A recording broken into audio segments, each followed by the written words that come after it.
बराता दरोगा जी देखिए हंसी मजाक अपने जगह पर है, किसी इंसान की इज्जत उछालना अपनी जगह पर है। बोलू राजा जी हम इज्जत से उछालत है। अब जीवन में आपको कभी भाई नहीं बोलूंगी, इस मन से बोलती हूँ।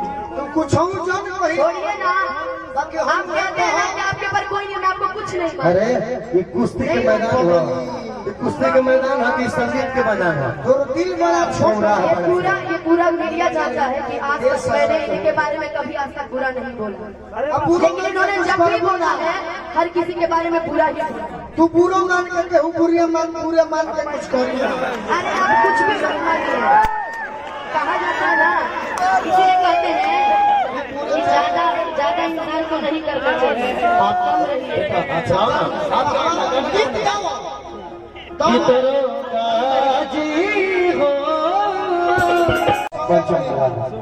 बोले ऊपर से बोली ना, लड़े ऊपर से लड़ी ना, ऐसा ऐसा घोड़ी को हम बिना लगा में के चढ़ी ना। घोड़ों की लगाम पकड़ना हमको भी अच्छे से आता है, अभी ऐसे यहाँ तक नहीं आया है। नहीं तुम बहुत अच्छी हो, बड़ा अच्छे आप घोड़े बनते हैं, बड़े घोड़े।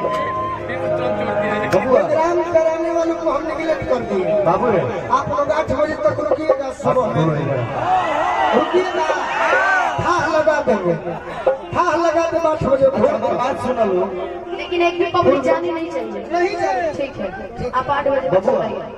जो ठावे ना तो लोग से हाथ जोड़ता है। अरे झागरा ना पहलवानी करे के बाद गोवर्धन पूजा के दिन पहलवानी में जुटल हो गया तो कि मन छापल हो। पहले तू हल्की ठोके, हम गाँव से बेटा हम बांध भैया हम सुनी भाषण और भी